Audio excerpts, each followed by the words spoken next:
Abigail Howard sat alone at a table in a quiet restaurant, grateful for the rare solitude. Her 3 children were with her parents, giving her a moment to breathe. Frustration and disappointment weighed heavily on her. Once again, Samuel, her husband, had been called in to work over the holidays. Thanksgiving had already been a disaster, with him pulling double shifts due to the ongoing health crisis.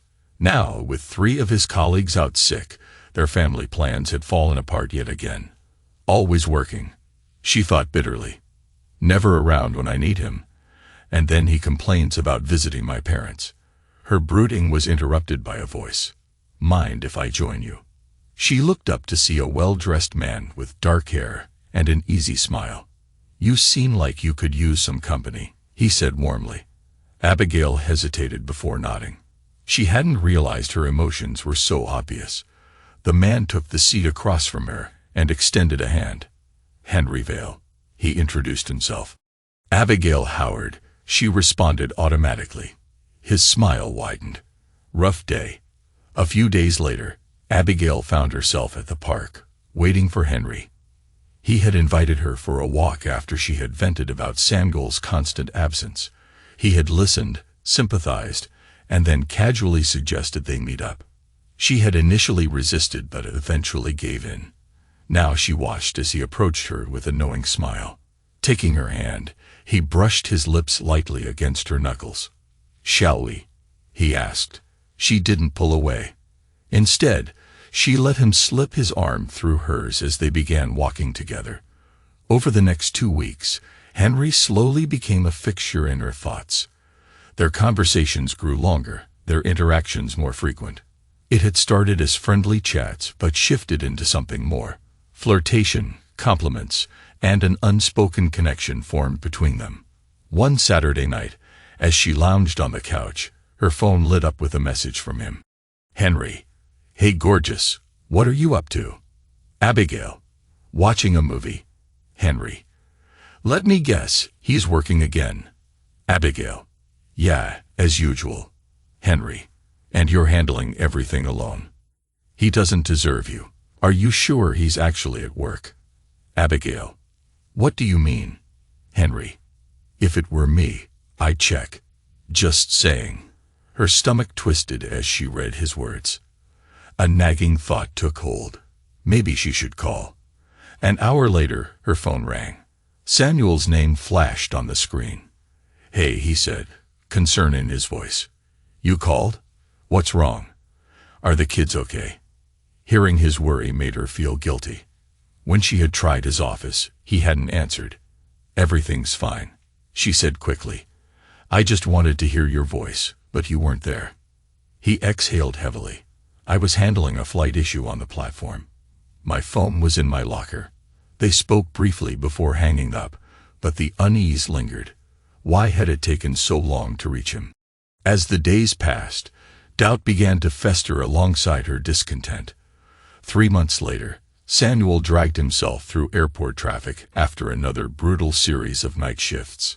He was finally free, able to rest and spend time with his family.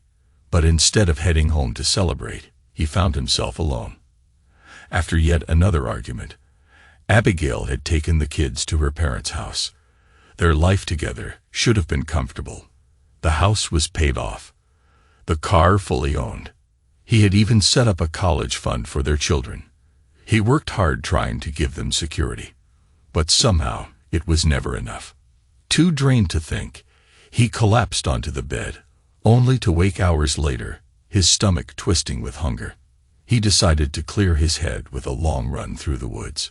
2 hours later, he returned home, showered, ate, and finally sat down to go through the mail. Most of it was junk, but one envelope stood out, cream-colored with gray trim. His gut tightened as he opened it, half expecting bad news. His breath caught in his throat as he read the words inside. It was a funeral announcement for him. "In loving memory of our former husband and cherished father, Cornelius Samuel Howard." His eyes locked onto 2 names listed on the card. Abigail Howard, Henry Vale. The world tilted. His mind raced.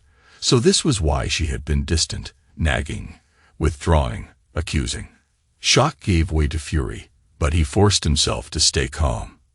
He needed clarity, not blind rage. For the next few days, Samuel kept his emotions in check. Instead of confronting her, he made a decision.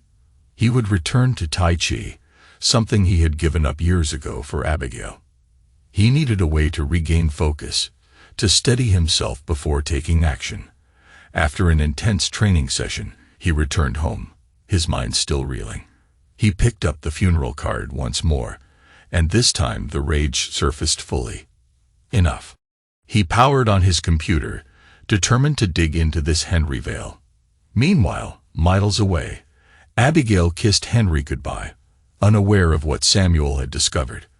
Watching from a second-floor window, Iris Davis felt her stomach drop. She had suspected her daughter was walking a dangerous line, but now she had undeniable proof. Turning to her husband, Philip, she let out a heavy sigh.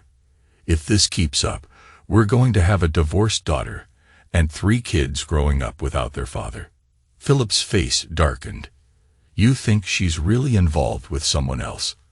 Iris nodded grimly. I need to talk to her. You'll just make it worse if you do. Philip frowned. How much pressure should we apply?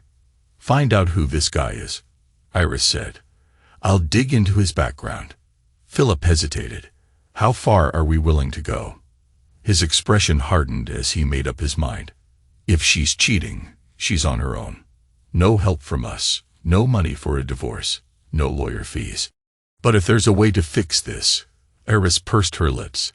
And if she leaves Samuel, Philip's voice was firm. She'll have to pay rent if she moves back here. And she'll need a job. After a pause, he added, by the way, I had them sign a prenup. If she cheats, she gets nothing. No assets, no custody. Iris's eyes widened in shock. You what? Philip exhaled. At first, I didn't trust Samuel, but I was wrong. He's a good man, and I'd hate to lose him. Back at his computer, Samuel typed Henry Vale into a search engine. Within seconds, results flooded his screen. His pulse quickened as he scrolled through Henry's public social media pages. The man had no sense of privacy. Photos of Abigail and Henry appeared, smiling, laughing, looking like a couple. Samuel clenched his jaw as he downloaded the images, capturing proof of their betrayal. Abigail had made her choice. Whether or not she had physically crossed the line, the truth was clear. She was already gone. The following morning, Samuel received a text from Abigail. Abigail, spring break is here. I'm staying at my parents' place for now. Samuel's reply was brief. Samuel, all right. I'll grieve our marriage in silence. Abigail barely glanced at the message before smirking and responding. Abigail, don't be dramatic. You'll be too busy working. It's just harmless flirting. Nothing's happened yet, but if you keep pushing me away, who knows? Samuel read the message, his jaw tightening. He didn't respond. Instead, he picked up his phone and dialed his company's legal team. Can you recommend a good family lawyer? At the Davis house, Philip and Iris entered the kitchen, their expressions tense. Abigail frowned. What's wrong? You both look exhausted. Philip spoke before Iris could. We're tired because we had to look after your kids while you were out sneaking around. Abigail's face twisted in shock. Dad, what are you talking about? I'm not sneaking around. Iris sighed. I saw you yesterday. Who is he? Abigail flushed. Can we review some details before Mr. White arrives? Samuel nodded, laying out the evidence, screenshots, messages, and the funeral card that had shattered his world. Julia listened intently, then excused herself. Outside, she leaned against the wall, blinking back tears. His story hit too close to home. Years ago, she had been the one who betrayed her husband. The guilt still haunted her. Taking a deep breath, she composed herself and returned to the office. That evening, Iris sat across from Abigail, her expression unreadable. The relationship your father and I have today wasn't easy. We had to fight through doubt and insecurity. Abigail frowned. Why are you telling me this? Iris exhaled. Because what you don't know is that we were both cheaters. Abigail's eyes widened. Not on each other, Iris clarified. But we each destroyed our first marriages. I cheated because I was drawn to someone else. When my ex-husband found out, I made excuses, but I lost him because of it. Then I met your father. He was married. I pursued him. He left his wife for me when I got pregnant. Iris's expression darkened. By the time I had wrecked 3 marriages, your father was broken from his divorce. It took years for us to rebuild. She leaned forward. Trust, once shattered, never fully recovers. Even now, we still carry the scars. Abigail's stomach churned. The weight of her mother's confession pressed down on her. Iris's gaze was firm. What are you gonna do? There's still time to fix your marriage. Abigail hesitated, then admitted, I haven't slept with him. Not yet. Iris remained silent, her expression doubtful. Abigail sighed. We met by chance a few months ago. I was lonely, and he paid attention to me. I thought about what it would be like. I even texted Samuel, saying I was staying here so I could figure things out. She looked away. But it's just been kissing, touching over my clothes, nothing more. Iris nodded slowly. What's your plan? Abigail bit her lip. You have 2 options, Iris said firmly. End your marriage, or confess and fix this.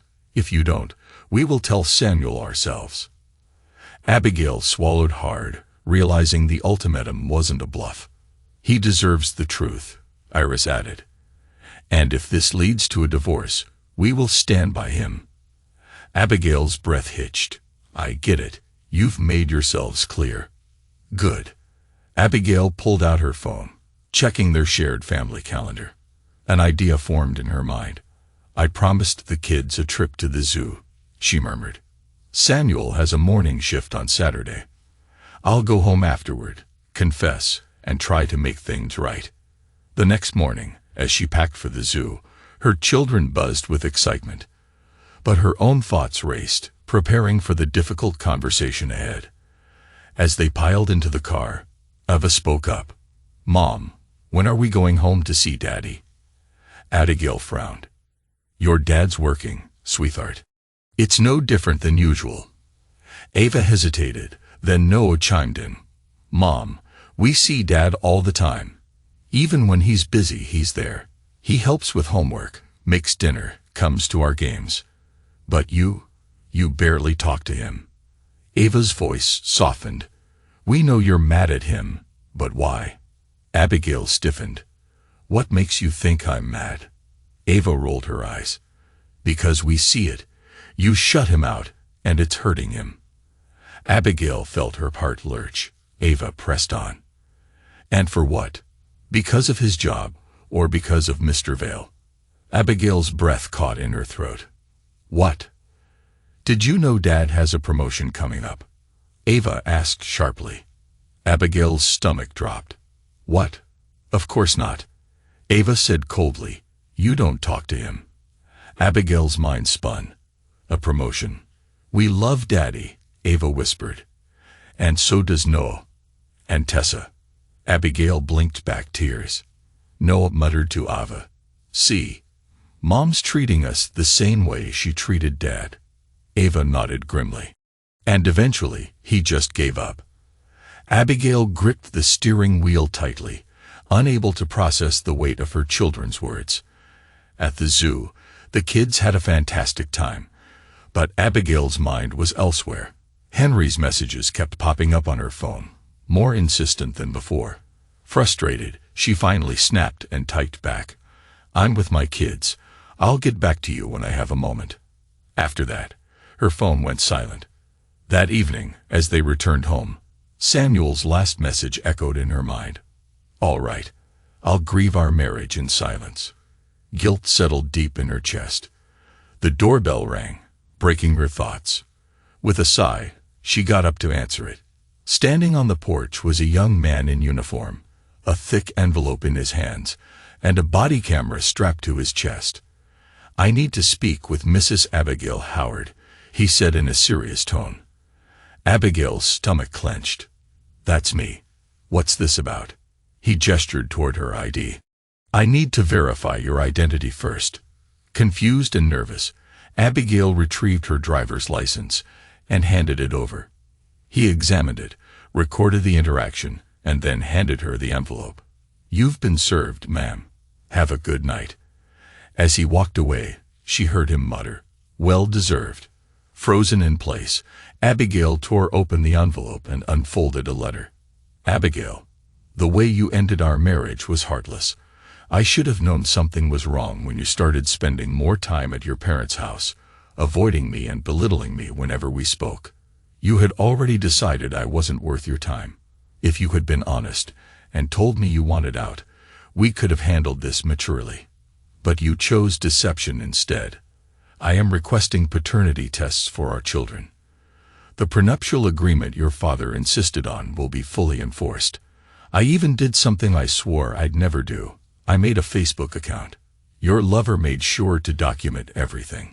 Be sure to thank him for that. You are no longer welcome in my home. The locks have been changed. You may retrieve your belongings by coordinating with one of your parents. I want no direct contact with you. Your joke about burying our marriage was humiliating. If the children are mine, we need to discuss their future. Samuel, Abigail let out a choked cry. Philip entered the room, his expression hardened. Henry Vale. Easy to track. He's left a trail of broken marriages, and now you're just another name on that list. His voice dripped with contempt. He enjoys ruining lives. Abigail. And you let him. He slammed a folder onto the table. I also found out what he makes. His salary is half of Samuel's, even without Samuel's hazard pay. And yet you believed him when he said Samuel's income wasn't enough. Abigail felt her stomach churn. Philip stopped short when he saw her trembling, his gaze shifting to the divorce papers in her hands. Iris walked in, catching sight of the documents. No, this can't be happening. Philip picked up Samuel's letter and read it aloud. Iris's face twisted in anger. Abigail, what have you done? She demanded, her voice shaking. I didn't do anything, Abigail stammered. I never told Samuel I wanted a divorce. I don't want a divorce. I was going to talk to him tomorrow, confess everything, and beg him to forgive me. She collapsed into a chair, pale and shaken. Then suddenly, her expression shifted. Determined, she straightened. No matter what Samuel wrote, I'll talk to him tomorrow. I was cruel, I know, but I never asked for a divorce, and I never joked about burying our marriage. Philip and Iris exchanged a knowing glance. They'd known Samuel for years. If he had gone to this extent, Abigail wouldn't be able to fix things alone. We need a plan, Philip said firmly. If you go in alone, Abigail, you won't stand a chance. Meanwhile, Samuel cycled home, his thoughts clouded by the wreckage of his marriage. The legal papers had been delivered. There was no turning back now. A single tear slipped down his cheek, but he quickly wiped it away. As he neared his house, he took a path behind it, unaware of the figure waiting on his porch. After arriving, he changed into a tracksuit, intent on clearing his mind. He was about to check his mail when he noticed someone sitting outside. Opening the door, he found Iris shivering on the steps. Samuel, she said through chattering teeth. Can I come in? I need the restroom. I'm freezing. Samuel hesitated before stepping aside. Come in. After using the bathroom, she emerged looking more composed. Samuel led her upstairs, drawing a warm bath for her. Can you manage? He asked. I'll try, Iris murmured. Call me if you need anything. I will, Iris said, already walking away. I'll find you something warm to wear, Samuel added. As she sank into the water, tension started to ease. Her mind wandered to Samuel, how he had helped her inside, carried her up the stairs. Despite everything, he still had a good heart. Then a thought hit her. I have a mission to complete. Once dry, she dressed in the clothes Samuel had left for her. his own slightly oversized but comforting. She smiled faintly at the gesture. Downstairs, she found him in the living room. A laptop was open beside several damning photos and a beige envelope.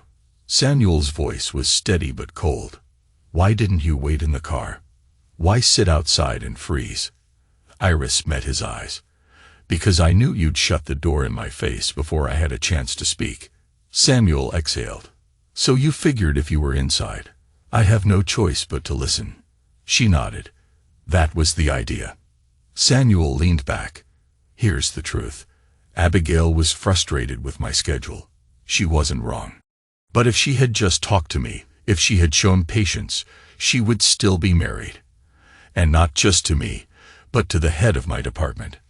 No more night shifts, only one weekend shift a month, and a raise. Every time I tried to tell her, she shut me out." Iris stiffened. "This changed everything. I have to fix this."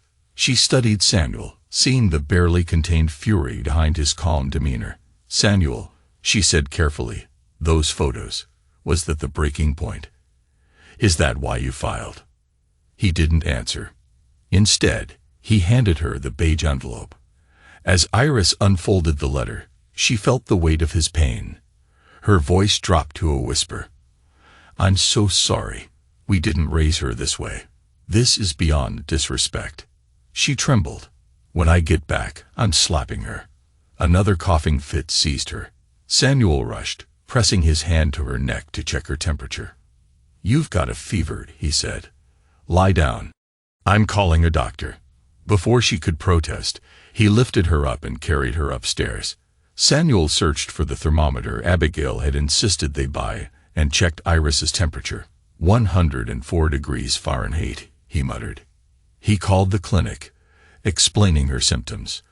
They agreed to send a doctor right away since they were nearby. 15 minutes later, a young woman entered, introducing herself as Dr. Mukherjee. Samuel raised an eyebrow. She seemed around his age, maybe 39 at most. "Can you step outside for a moment? I need to examine her," the doctor said. Before Samuel could respond, Iris rasped, "No, he stays." The doctor hesitated but agreed. "All right. Samuel, I need your help lifting her shirt to check her lungs." Samuel left the room for a minute, returning with a sleeping bag to keep Iris warm while the doctor worked. As he helped lift her, he couldn't shake the resemblance to Abigail, and a deep sadness hit him. "I always thought I'd grow old with her." After the exam, Dr. Mukherjee said, "Acute pneumonia. She needs more tests. But for now, I'll prescribe meds." Iris stiffened.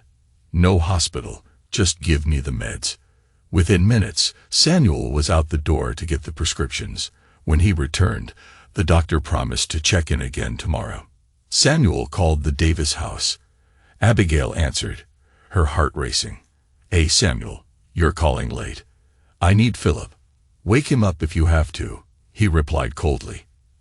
Abigail passed the phone to Philip, who soon replied, "I'll be there in 3 hours. I need to pack." He turned to Abigail. "Mom's sick with pneumonia." Samuel arranged everything.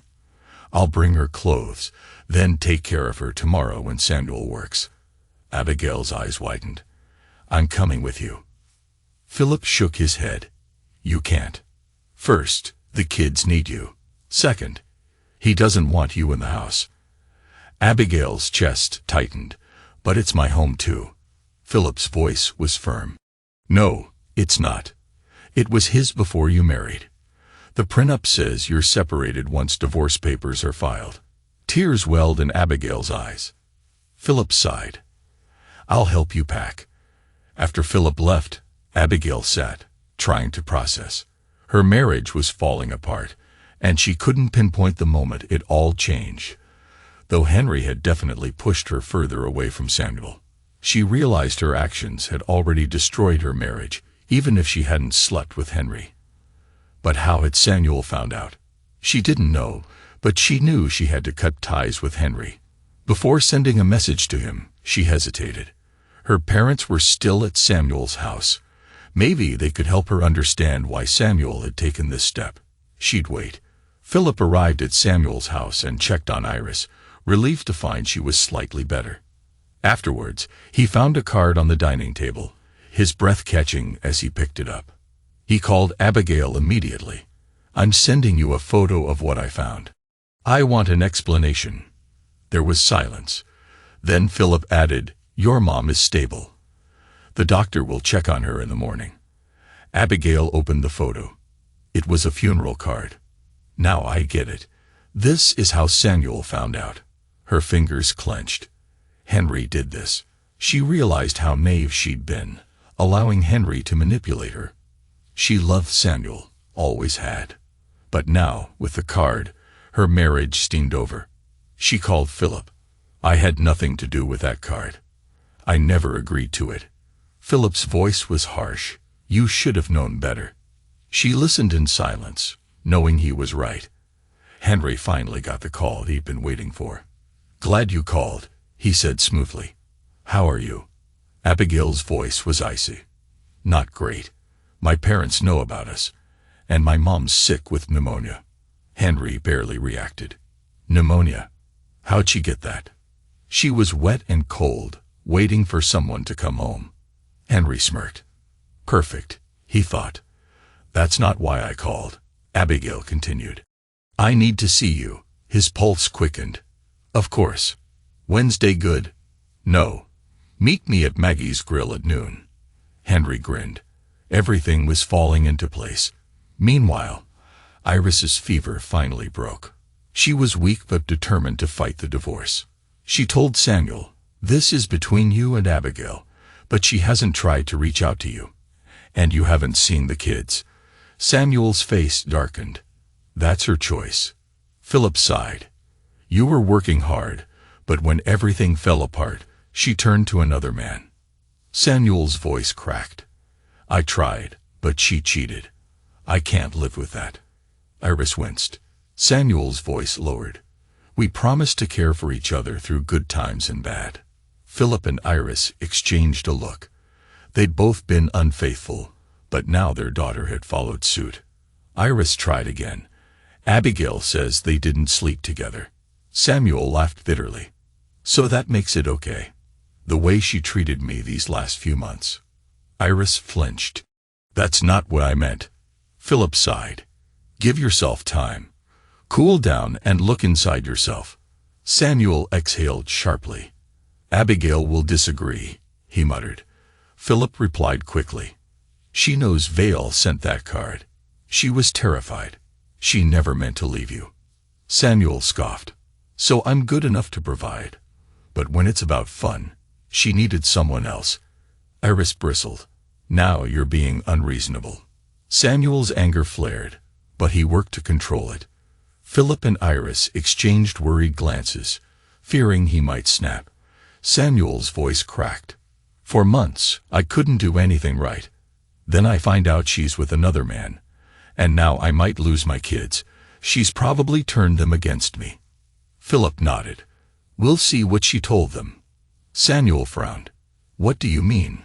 Philip stood up. "Let's find out." Samuel gave Philip a skeptical look, but before he could object, Iris jumped in. "Put her on speaker. I'll know if she's lying. Tell her Samuel's listening. If she lies, her marriage is over. Only the truth will do." Philip nodded and called Abigail. She answered quickly. "Hey, Dad, how's Mom?" Iris spoke first. "Better. The fever's down, but I'm still weak." She paused. "By the way, Samuel's listening. We have some questions for you." Abigail's heart skipped a beat, a glimmer of hope flashing inside her. "Samuel, I love you. I was so stupid. I'm so sorry." Abigail's voice cracked. Samuel stayed silent, but Iris saw the tear forming in his eye. He's still angry, she thought, but he still loves her. There's hope. Philip interrupted. "What did you tell the kids about the divorce?" Abigail's voice wavered. "When we were driving to the zoo, Ava asked when we were going home because they missed Samuel. I snapped and said, 'What does it matter? He's never home anyway.'"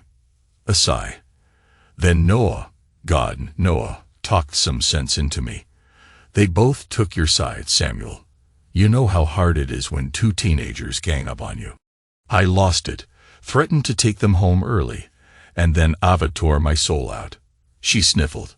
She turned to Noah and said, "See, she did the same thing to Dad. Every time he wanted to talk to her, she made him give up." A sob broke through her voice. "Mom, after you talked to me, I knew I was wrong. But hearing Ava say that, that's when I realized how badly I messed up. I haven't even told them about the divorce yet, but they already know. They know I ruined it. I destroyed my marriage like a spoiled child, and now I don't know how to fix it." The silence was heavy. Finally, Iris spoke. "Abigail, what's your plan with the kids? Samuel misses them." Samuel shot Iris a look. "What are you doing?" he whispered. Iris smiled knowingly. "I'm bringing them home where they belong. Trust me." Samuel frowned but said nothing. She turned back to the phone. "Any ideas, Abigail? The kids need their father, their school, their friends. Keeping them from him only hurts them." Abigail hesitated.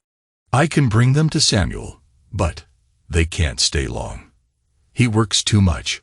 Iris glanced at Samuel. "Then Samuel needs a nanny, or maybe their mother to take care of them when he's not around." Samuel's jaw clenched. He hated being cornered. After a long pause, Samuel muttered, "I don't like it, but I'll think about it." The call ended, and Samuel turned to Iris, sarcasm in his voice. "Ready to leave, if you feel well enough." Philip and Iris were caught off guard. "You want us to leave now?" Iris asked. Samuel's tone was firm. "Tomorrow morning. You've overstayed your welcome. I won't be blackmailed, even if my kids are the bait." A wave of regret washed over Iris, and tears welled up. She broke down. "No, Samuel, please," she sobbed. "I never meant to blackmail you. I wanted you to spend time with Ava, Noah, and Tessa while Abigail fixed things." Her sobs turned into coughing. Philip hugged her tightly, eyes pleading with Samuel. Samuel was shaken, surprised by her reaction. "I'll think about it," he said quietly, "but your pressure isn't helping." He sighed. "Tomorrow's my last shift. I need to finish work before the new job. Take the keys. I'll let you know what I decide." That night, Samuel couldn't sleep. At 4:30 a.m., he gave up, made coffee, and packed his lunch. His mind churned with conflicting emotions. Just as he sat down, he heard soft footsteps behind him. Iris appeared, looking exhausted. "What are you doing up?" "You look terrible," Samuel said. "I couldn't sleep. I put too much pressure on you for something selfish. Now I realize it," Iris said. Samuel exhaled. "You made me look in the mirror, Iris, and I realized I have to try. Walking away without trying would be as stupid as what Abigail did." Iris blinked. "Samuel, what do you mean?" "It's bad. I'm furious, but I have to try. I can't just walk away." Iris's breath caught. Samuel held up a hand. "But don't tell her. Divorce papers aren't easy to undo. When you get home, give Abigail the keys. She can come back after the holidays." Iris nodded, tears falling. "I need to see my kids. For now she stays in the spare room," Samuel said. Iris hugged him tightly. "She has no idea how lucky she is," she whispered. "But I'll tell her." Samuel gave a sad smile. "Go now or I'll be late for my shift." At Maggie's grill, Henry walked in confidently and found Abigail at a secluded table. "She's probably worried I found out about the card," he thought smugly. He approached her, leaned in, and whispered, "You're beautiful, you know." Abigail didn't flinch. She looked at him coldly. "We'll have lunch. After, we'll talk in the park." Henry narrowed his eyes. "I don't like how you're talking to me." "Tough luck," she replied. "Now you know what my husband endured for months." They ate in silence. Henry plotted how to regain control. He wanted Abigail. She was a challenge, and he wasn't letting her slip away. Abigail, however, had a different plan. When Iris and Philip returned home, they discussed everything. Iris still felt guilty for pressuring Samuel, but then Abigail revealed her plan to confront Henry not as a lover, but as an opponent. She wanted to make him pay for what he did to her marriage. Philip and Iris didn't approve, but Abigail was determined. Philip handed her a small recorder. If Samuel finds out you met with him after he let you back, you'll need proof of what really happened. At lunch's end, Abigail stood, grabbed her jacket, and walked out, leaving Henry to pay the bill. Henry, frustrated, paid quickly and chased after her, catching up just outside. Abigail had a plan. Leaving without paying wasn't just a power move. It gave her time to activate the recorder. If it made him mad, even better. He snapped, "What's wrong with you? You can't just walk out like that." Abigail didn't flinch. How did I not see this before? In the park, she sat on a bench, waiting. Henry leaned in, his touch possessive. "Don't touch me." Abigail pulled out a printout and shoved it toward him. "Explain this." Henry barely glanced at it. "Your marriage was dead for months. I forced him to accept it. I showed him who the new man is." "And who told you that?" She shot back coldly. "I never said that." Henry faltered but quickly recovered. "Abigail, we knew this was coming." Abigail took a breath, then said, "I needed comfort, not a broken marriage. This ends today. I'm saving my marriage, which you almost destroyed." Henry's tone turned sweetly mocking. "Oh no, you're not getting off that easy. Your marriage is hanging by a thread. You'll do exactly what I want, or I'll cut it myself. I'll tell Samuel where you were today." Abigail sneered. "Blackmail, is that your thing?" He smirked. "Call it whatever you want. If you want your marriage, you'll satisfy me. When I'm done, maybe I'll let you keep your family." Abigail's disgust grew. Does he really think Samuel won't find out? She glanced around. The bench was in view of a security camera. Henry thought her silence meant submission. He leaned closer, eyes drinking her in. Abigail shoved him back and sprayed him with pepper spray. He howled, stumbling forward, still blinded. "You'll pay for this," he shrieked, raising his fist. Abigail sprayed again, this time directly in his eyes. At that moment, she drove her knee sharply into Henry's groin. He dropped to the ground, gasping in pain, before she followed up with a solid knee to his face, sending him sprawling. Henry moaned, clutching his face and groan, his eyes tearing up from the combined pain and spray. Abigail smirked, feeling the rush from the self-defense training Samuel had taught her. What did he always say? She muttered to herself, "Fight dirty when you're outmatched." She looked at Henry and sneered. "Now we're on equal footing. Stay away, or next time you won't get up." She walked to the ice cream stand, where the owner handed her a cup of tea. "That was something else," the owner said, impressed. Abigail smiled. "Thanks. Can I get a copy of that security footage, just in case he tries to twist this around?" The woman nodded. "It's on a flash drive. It's yours if you cover the cost." Abigail handed over a 20. "Is this enough?" The woman slid 10 back. "Tease on me. You might have just saved your marriage." Abigail chuckled softly. "I hope so." Shaken by the adrenaline, she pocketed the flash drive and walked home. Thursday afternoon, Samuel biked home, singing to himself, "Weekend. One long, great weekend, and many more to come." His new job was off to a solid start. The team was relieved to have a capable manager. After a few initial adjustments, he had gotten the department running smoothly, even offering career advice to a couple of employees. With the weekend ahead, he looked forward to seeing his kids. Abigail would be back too, but he'd accepted that if she wanted to fix things, she'd need to take the first step. At home, he changed into casual clothes and began preparing dinner. While it cooked, he tidied the house, enjoying the routine. Then the doorbell rang. 2 uniformed police officers stood outside. "Good afternoon, Mr. Samuel Howard, one asked. Yes, that's me, Samuel replied warily. Is everything okay with my wife or kids? No, sir, the officer said. We're here to arrest you for felony attack on Henry Vale. Samuel blinked in disbelief. What? We need you to come to the station for questioning, the officer continued. Do I have a minute? My dinner's still cooking, Samuel asked, trying to stay calm. You have 5 minutes, the officer said. Samuel quickly called Philip. Philip, I'm being arrested for attacking Vale. I need help. What? Where are they taking you? The station, Samuel replied. I don't know which one. I'll figure something out, Philip said before hanging up. Just then, Abigail entered the room, her face pale. That was Samuel, right? What's going on? Samuel's been arrested, Philip said, still processing it. Abigail's expression turned grim. No, it was me. Vale tried to blackmail me, then he tried to force himself on me. I fought back, using some of Samuel's self-defense moves, and now he's trying to blame Samuel. Philip shook his head. Can you prove it?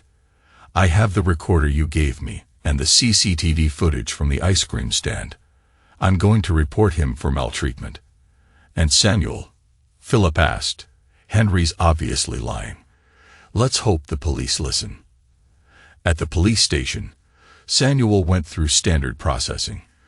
Fingerprints, photos, DNA samples, his frustration mounting with each step. Finally, he was seated in front of a detective who eyed him like prey. So what's your side? The detective growled. Samuel, already on edge, shot back. Can I quote the Bible to you, or do I get a lawyer first? The detective scowled. One more question. Do you have an alibi? Samuel chuckled. A sharp, mocking laugh. An alibi for what? You're interrogating me without a lawyer. Isn't that a violation? The detective sneered. Tell me why you attacked Henry Vale. Samuel froze. Your friend, he said, realizing the detective's mistake. The detective's face hardened. You know who you're dealing with. Samuel leaned in, his voice low and controlled. Oh, I do. I just can't say it out loud. Wouldn't want to insult a police officer, right? The detective slammed his fist on the table. Take him to a cell. Hours later, Samuel was let out, disoriented and exhausted. He saw Julia Lawson and Frank, his lawyers, arguing with the sheriff. Abigail sat nearby, looking just as frustrated. Are we done? The sheriff snapped as Frank stepped forward. Not by a long shot, Frank said, crossing his arms. First, erase Samuel's arrest record. Second, this woman, he gestured at Abigail, has proof Henry Vale is lying. She's filing charges. And third, my clients will be filing complaints about your officers. The sheriff clenched his teeth, knowing Frank's reputation all too well. Fine. He spat. The arrest record was expunged, and by the time Abigail drove Samuel home, it was late.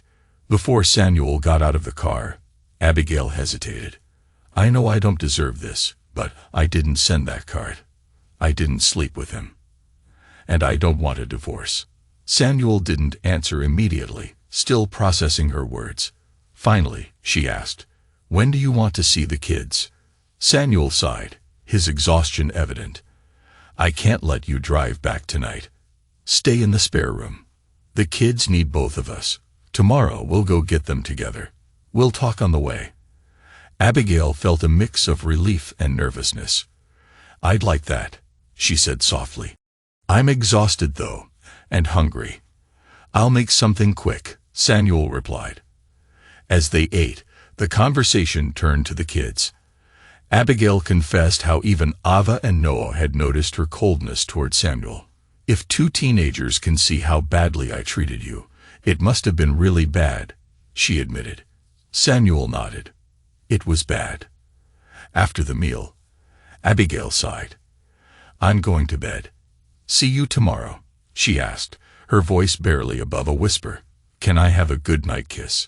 Samuel looked at her, taken aback. Abigail, why now? For months, you barely spoke to me, and now you want to kiss me. I sent you divorce papers.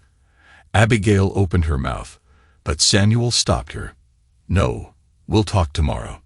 I'm too tired, too emotional to do this now, he exhaled. For now. I'm having a drink. You can join me if you want. We'll talk about the kids. Abigail nodded, looking down at her wedding ring, tears brimming. Are you drinking Dutch gin? I'll have one too. They drank in silence, Abigail filling Samuel in on how the kids had scolded her on the zoo trip. She didn't hold back. If they saw how I treated you, it must have been bad. It was bad, Samuel said simply. The silence stretched on. Finally, Abigail stood. I'm going to bed. The next morning, Abigail found herself alone in the kitchen. She poured a cup of coffee, then noticed someone had already made it. Her oatmeal, prepared with soy milk, was sitting in the microwave, waiting to be heated. It was a small, simple thing, but it almost broke her. He still did this for me. An hour later, Samuel came in from his run, sweaty and silent. As he walked past her, Abigail caught sight of bruises on his torso and noticed how his body had changed. Leaner, but stronger, more defined than before. A sudden heat rushed through her. It had been months. Tai Chi again? She asked, trying to sound casual. Samuel glanced down at his body. I shouldn't have stopped. You look good, she admitted. You've really changed. Samuel's expression darkened. You have no idea how much I've changed. The silence stretched out until he finally spoke. I'm going to shower. We can talk after. On the drive to her parents' house, Samuel broke the silence. Why were you at the police station yesterday? Abigail sighed. I'm the one who kicked Henry. I pepper-sprayed him, broke his nose. I didn't want you taking the blame for something I did. Samuel smirked. You broke his nose. Yeah. Abigail grinned. And he screamed. Samuel's expression shifted, more serious now. Were you going to take full responsibility for his accusations? Abigail shook her head. No, he tried to attack me. I'm filing a complaint, and your lawyer's going to help. Everything Dad dug up on Vale is going to make his life hell. Samuel's smile was grim. Nothing better could happen to that fool. A moment passed before Abigail spoke again, her voice barely a whisper. What about us? Samuel's grip tightened on the wheel, his voice flat. What do you mean? I know I treated you horribly. I was stupid, selfish. I forgot how hard you worked for us. For our family. Samuel's voice was tight with emotion. If you were so unhappy, why didn't you talk to me? Did I seem unapproachable? I spent months wondering what went wrong. Abigail's eyes filled with tears. No, Samuel, you didn't do anything wrong. Samuel laughed bitterly. I worked too long, too hard. Maybe I could have pushed back against my boss more, but you knew why I did it. I was working for a better future for us, and now it cost me my marriage. No, Abigail said quickly. Let me tell you where I went wrong. Let me explain everything. Samuel glanced at her, seeing the pain in her eyes, but said nothing. She took a breath and started to speak, her voice shaking. I got frustrated with how much you worked. Those long hours, especially the evening shifts, left me alone with the kids. I was doing everything alone. Then one of my friends made a joke, called me Abigail the Fool, doing all the housework while you worked. That's when it hit me. I started feeling like a fool. She wiped away a tear. What they didn't see was me staying up late with the kids, going to bed alone. When the pandemic hit, it only got worse. You worked all the time, even on holidays. When you told me you had to work Thanksgiving, I just snapped. I left the kids with my parents and tried to distract myself. Samuel nodded. Yeah, I should have known better than to leave you hanging. Abigail looked down, barely above a whisper. Henry grabbed me once. It didn't go further, but it was close. If my mom hadn't caught us, I don't even know what would have happened. Samuel's hands tightened on the wheel. Abigail reached out, touching his sleeve gently. Samuel, I swear I'll do anything to fix this. I want to be the woman you deserve. I know I've done things I'll regret forever, but I want to change. I've already started looking for a counselor, something I should have done a long time ago. Samuel's surprise was clear. Who told you that? Abigail hesitated. Ava and Noah. They told me I was crazy for treating you like this, and that I needed to get my head checked. And they were right. Paul exhaled. No, wait. Correct that. Samuel exhaled, his voice steady but heavy. Okay, but now I need to know. What do you want? Abigail blinked, surprised by his directness. Do I really need to answer that? Yes, you do. I'm not assuming anything. You treated me like garbage. You practically cheated on me. And if you hadn't been caught, you would have ended up with him. So tell me, Abigail, what do you want? And what do you expect from me? Abigail swallowed hard. He was right. He had every reason to be blunt. She took a breath. I want to be your wife forever. I want to be part of our family again. I want the man I lost when I lost myself. I want us back. The words hung in the air, but Samuel's dry laugh cut through the silence. Abigail, that's not going to happen. Her stomach dropped. I don't want a divorce. But if you think my behavior was unforgivable, if you want one, I won't fight you. But please know that the card wasn't my idea. I would never have let Henry send it. Samuel's tone softened slightly. That's not what I meant. Confused, Abigail asked, Then what did you mean? Samuel let out a long breath. I've thought about this a lot. Yes, I worked too much. Yes, I neglected you, but I also gave everything to you. I crossed my own boundaries to give you what you wanted, but it still wasn't enough. He paused. I've changed. I got a promotion. I work fewer hours now, 4 days a week, with 1 weekend shift a month. No more evenings, no more night shifts.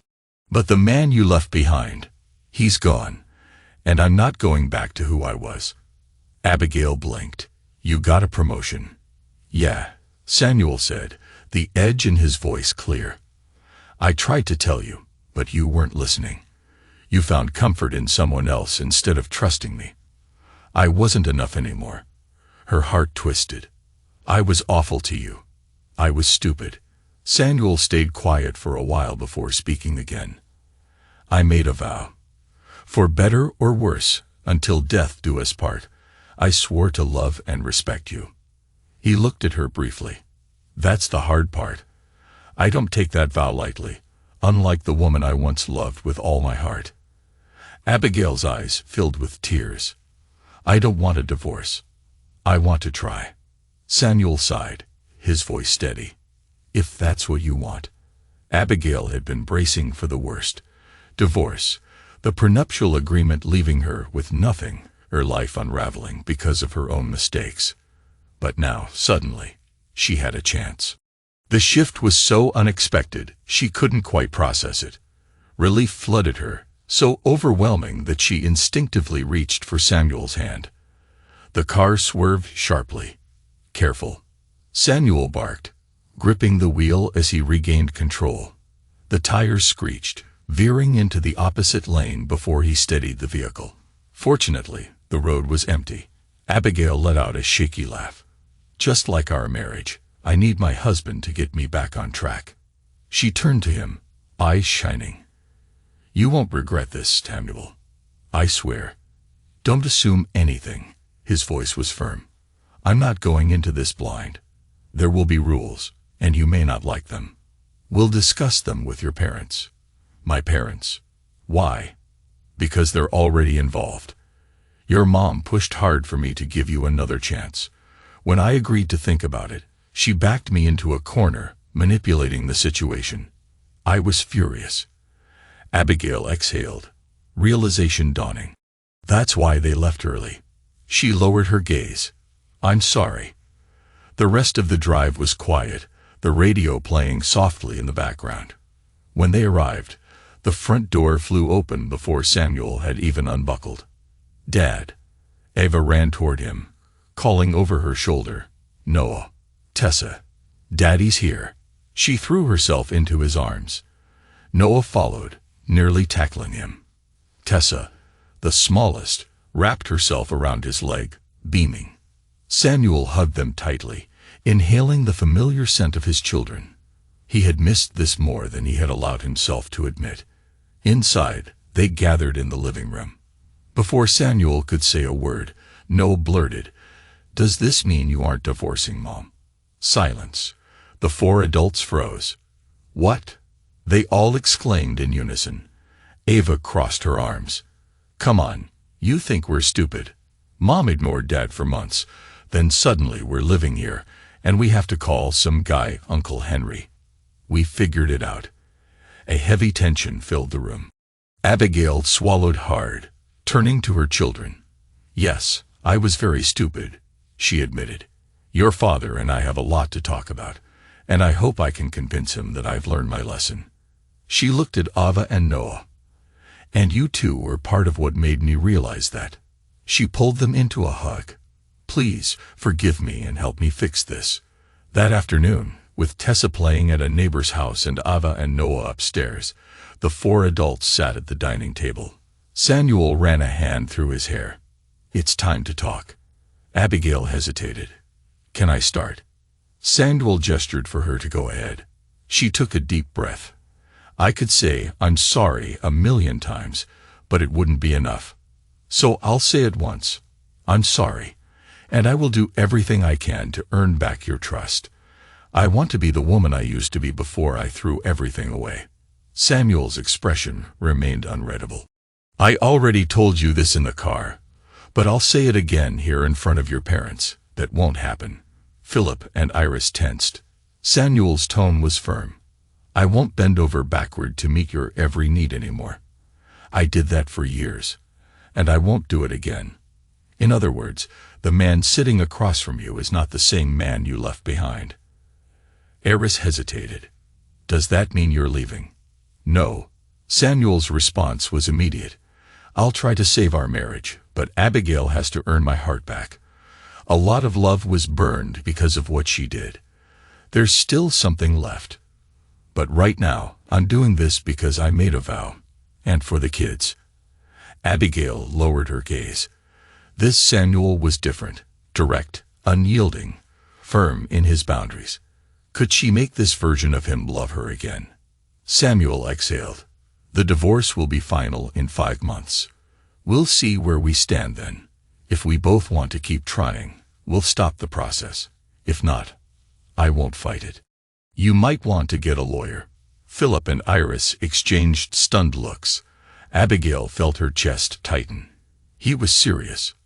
"Now about logistics," Samuel continued. "I work 4 days a week, 6 a.m. to 4 p.m., plus 1 weekend shift a month. No overtime. I'll always be home by 5:30. Then he delivered the hardest part. "For now, you'll stay in the guest room until we decide if we're a couple again. If we do." Abigail flinched but nodded. Samuel kept going. "I'm keeping the changes I made while you were gone. Tai Chi workouts, structure. The kids are learning too. They need to know how to defend themselves." Abigail felt a flicker of relief. At least they were staying in the same house. Samuel leaned forward. "I'll put in real effort. But if I see you pulling away again, we're done. No discussion. You'll go back to your parents." Abigail bit her lip, then took a steadying breath. "Samuel," she said carefully, "you are very dear to me. Even if I know it's hard for you to believe that right now. But after Mom, Dad, Ava, and Noah nearly tore my head off, I realized how blind I was." She held his gaze. "I promise I'll work as hard as you do, maybe harder, because I have more to fix." Her voice softened. "And Samuel, thank you. Thank you for giving me a chance to prove that I can be the wife I promised to be in our vows." Samuel looked into her tear-filled eyes, searching for something. Whatever he found made him nod. "Okay," he said finally. "Let's start rebuilding. Call the kids. We're going home." That evening, after settling in, they sat on opposite ends of the couch. Samuel stretched. Anything you want to do with the kids this weekend? Abigail perked up. Wait, you're off. Samuel smirked. Better get used to it. I work 4 days a week now. Think about it. Abigail hesitated, then smiled. A picnic by the lake. Maybe rent a canoe. Sounds good, Samuel nodded. Oh, and one more thing, she added. Let's make a deal. Samuel raised a brow. What kind of deal? That we never leave without saying goodbye. And when someone comes home, we always say hello. No more silent treatments, no more avoidance. Samuel exhaled. Agreed. Abigail stepped closer.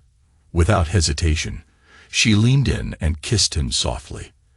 Thank you for giving me another chance, she whispered. I love you. Good night. Samuel stood frozen as she walked upstairs. His eyes traced her for a second before he sighed and shook his head. Months later, Samuel took the kids away for a Tai Chi weekend, while Abigail stayed behind with her parents. Sitting outside an ice cream shop, she caught up with Iris. Vale got 6 years in prison and a $10,000 fine. Abigail said, restraining order too.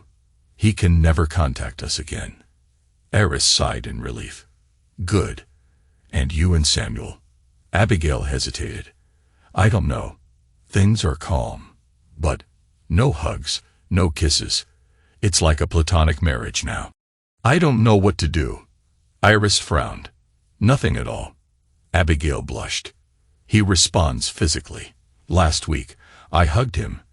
And, well, let's just say I could tell. But then he patted my shoulder and walked away. Iris raised a brow. And what are you going to do about that?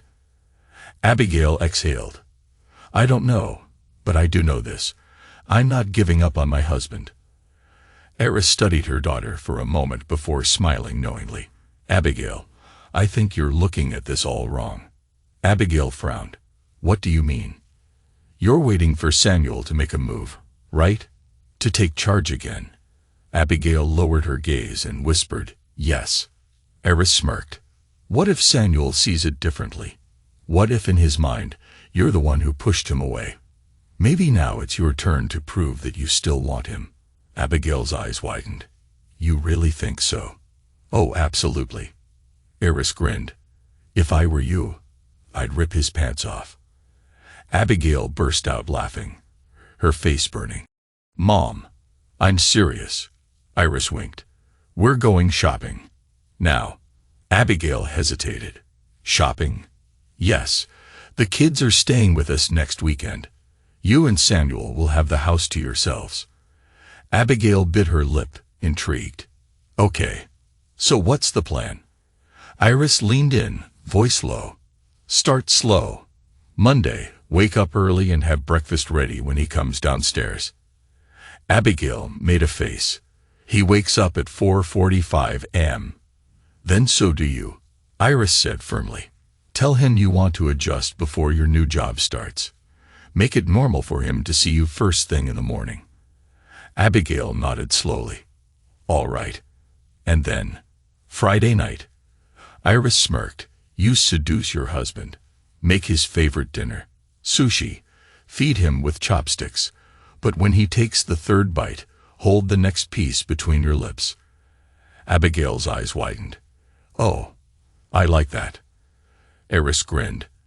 Then once you have him hooked, reel him in. Abigail's excitement replaced her doubt.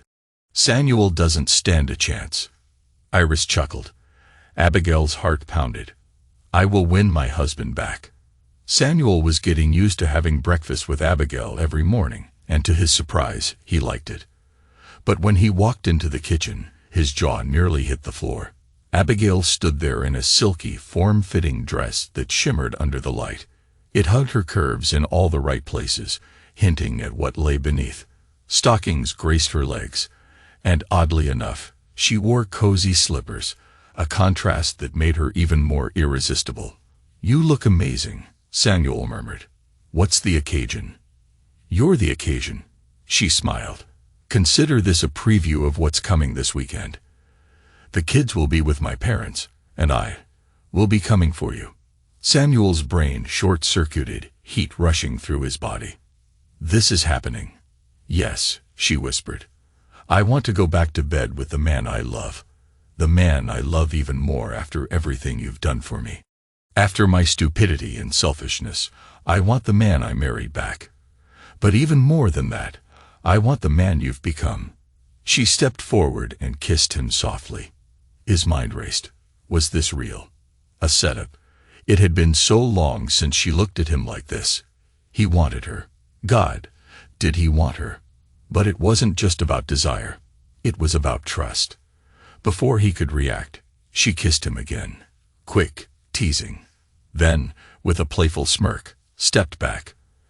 I need to change before the kids wake up, she teased. Samuel rode to work in a daze, his thoughts tangled, emotions all over the place. He needed to think.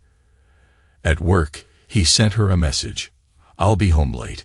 Need to clear my head. Going for a run in the woods after work. See you at 10:30. Abigail frowned at the text. Had she pushed too hard?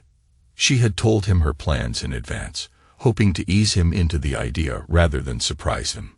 But maybe even that was too much. Later, when Samuel was getting ready for his run, Abigail found him in the doorway. She wanted to tell him she loved him, to say she regretted everything. She just watched him.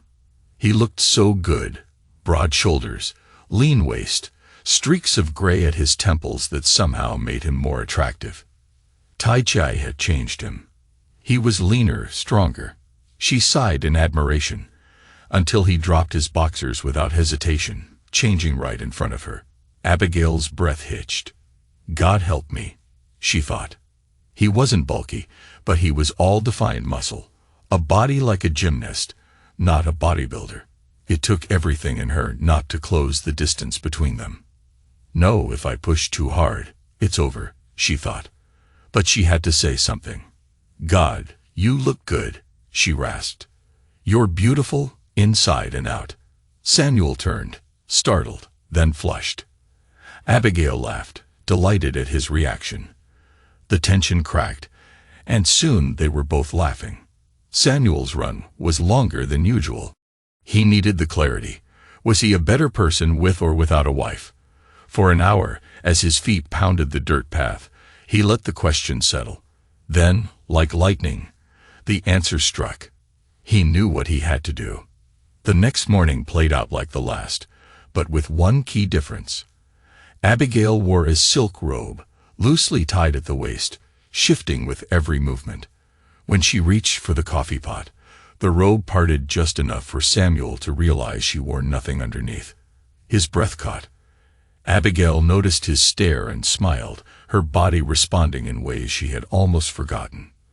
A rush of heat flooded her veins. I need a cold shower, she murmured. Otherwise, you'll be absent today without permission, and the children will see something they never wanted to witness. She kissed him, slow and deep, then hurried upstairs, leaving him standing there, torn between frustration and longing. At work, he forced himself to focus.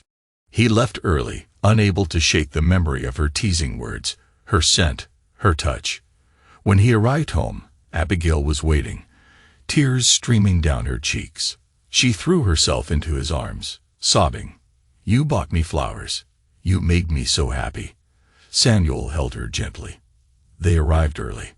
She sniffled, nodding. I knew you were up to something. Samuel smiled.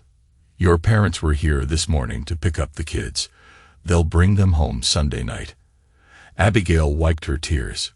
Good, because I'm an emotional mess. Samuel smirked. But what a beautiful mess you are. She swatted his arm. You're a fool, Samuel Howard. He raised a brow. That's Mr. Fool to you. Thank you very much. She giggled, stepping back. Oh, and by the way, I ordered sushi for dinner. You're not allowed to do anything tonight, except maybe one thing by the end of the evening. That night, after a lingering dinner, they made love. The next morning, Abigail woke up sore, but completely happy. She turned, expecting to find Samuel beside her, but the bed was empty. She smirked. Of course he's up already. Slowly, she staggered into the kitchen, wrapping her arms around him from behind. Pressing herself against his back, she let her hands slide down. Samuel groaned. God, woman, you're insatiable. Are you trying to knock me out? Abigail laughed. Oh no, if you enter me now, I'll break in half. Samuel chuckled, sitting her at the table, pouring her coffee. Do you still want to move today? Abigail smirked. No, you kept your promise. You wore me out. Samuel grinned. Good. We have the whole day to ourselves. Let's make it memorable. Abigail squeezed his hand. Yes, let's. But I was thinking, what do you think about counseling? To help us reconnect? Samuel studied her, then smiled. That's a great idea. Abigail beamed. Then it's settled. A year later, on April Fool's Day, she prepared a feast. Ava peeked into the kitchen. Mom, why are you making all of Dad's favorite food? Abigail smiled. Because today isn't just April Fool's Day for us. Ava frowned. Then what is it? Abigail kissed her daughter's forehead. It's our Fool's Day, because if your dad is a fool for forgiving me, then I'm the luckiest woman in the world.